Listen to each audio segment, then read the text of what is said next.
नमस्ते।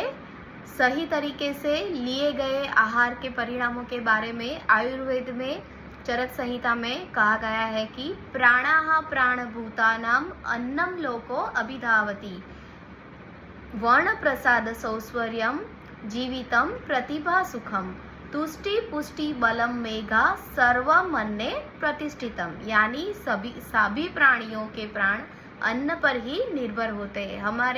हमारी स्किन का कलर, हमारी वॉइस, हमारा आयुष्य, हमारी कल्पना शक्ति, हमारी physical strength, mental strength, healthy body, mind, grasping power सभी अन्न पर ही निर्भर होते हैं। यानी कि अन्न अच्छा तो मन अच्छा।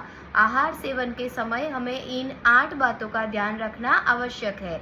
एक तो कैरेक्टरिस्टिक और properties of food items, food processing, combination of food substance,